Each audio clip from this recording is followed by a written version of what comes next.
Dear students, with the help of online, I am going to teach you translation.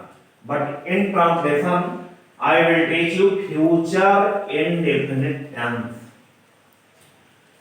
Here identification has been given. What is identification of future indefinite tense? If in the last of Hindi sentence comes Hindi word ga, ge, gi, then that sentence will be in future indefinite tense. छात्रों, अगर हिंदी वाक्य अंत में गा, गे, गी आए तो वाक्य फ्यूचर इंडेफिनिट टेंस में होगा. फॉर एग्जांपल, वह बाजार जाएगा. Here in the last of Hindi sentence, Hindi word ga has come. So this sentence is in future indefinite tense. छात्रों यहाँ ध्यान दीजिएगा कि इस वाक्य में अर्थात वह बाजार जाएगा, देखिए अंत में गा आया है, इसलिए यह वाक्य फ्यूचर इंडेफिनिट टेंस में है. अर्थात he will go to market.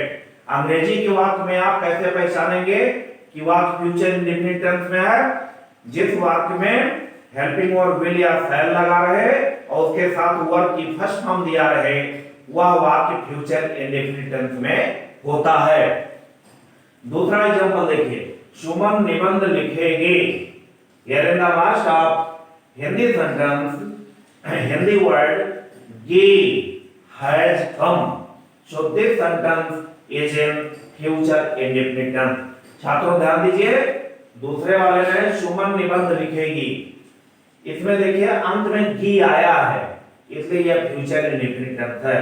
अर्थात Suman will write an essay. तीसरा एग्जांपल है, हम गरीबों की सेवा करेंगे.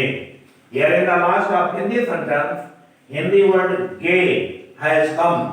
सो this sentence is in future indefinite tense. छात्रों ध्यान दीजिएगा, तीसरे वाले एग्जांपल में हम गरीबों की सहायता करेंगे, देखिए गे आया है, इसलिए यह वाक्य फ्यूचर इंडेफिनिट टेंस में है.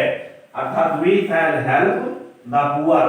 देखिए सब में विल और शैल के साथ वर्ब की फर्स्ट फॉर्म आई है will go, will write, shall help, इसलिए ये फ्यूचर इंडेफिनिट टेंस के वाक्य हैं. What is helping verb of future indefinite tense? लेकिन फ्यूचर इंडेफिनिट टेंस की हेल्पिंग वर्ब क्या है? will oblique shall is helping verb of future indefinite tense.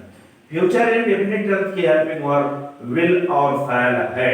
और यहां ध्यान रखिएगा, आई और वी के साथ शैल लगता है और आई वी को छोड़ दीजिए, से सारे सब्जेक्ट के साथ will का प्रयोग किया जाएगा. यहां देखिए हमने लिख दिया है the rule of applying helping verb will oblique shall, अर्थात will या शैल लगाने का नियम. Number 1, subject I oblique we is followed by helping verb shall. यहां देखिए लिख दिया गया है कि आई और वी के साथ हेल्पिंग वर्ब शैल लगेगा, अर्थात आई के साथ भी शैल लगेगा और वी के साथ शैल लगेगा. और आई और वी को छोड़ दीजिए, तो चाहे जो सब्जेक्ट हो सबके साथ आप विल लगाएंगे. यहां देखिए हमने लिख दिया है in except of subject I oblique we, अर्थात आई और वी सब्जेक्ट के अलावा all other subjects are followed by helping verb will. अन्य सब्जेक्ट के साथ हेल्पिंग वर्ब विल का प्रयोग किया जाएगा. Main verb first form of verb is used in future indefinite tense. यहां बॉक्स के अंदर देख रहे हैं वी पर पावर 1 लगा है, इसका मतलब वर्ब के फर्स्ट फॉर्म का प्रयोग फ्यूचर इंडेफिनिट टेंस में होगा.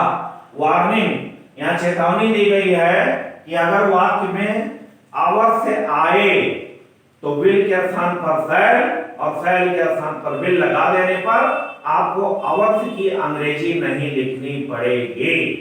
देखिए हमने लिख दिया है कि in reference to Hindi word अवश्य helping verb will is used in place of shall and helping verb shall is used in place of will. अगर वाक्य में अवश्य आता है तो हम हेल्पिंग वर्ब विल के स्थान पर शैल लगाएंगे और शैल के स्थान पर विल लगाएंगे. The rule of translation, affirmative sentence. अब अफर्मेटिव सेंटेंस में ट्रांसलेशन का रूल दिया गया, सबसे पहले हम सब्जेक्ट रखेंगे, फिर हेल्पिंग वर्ब लगाएंगे विल या शैल, फिर इसके बाद वर्ब की फर्स्ट फॉर्म लगाएंगे और फिर ऑब्जेक्ट लगाएंगे।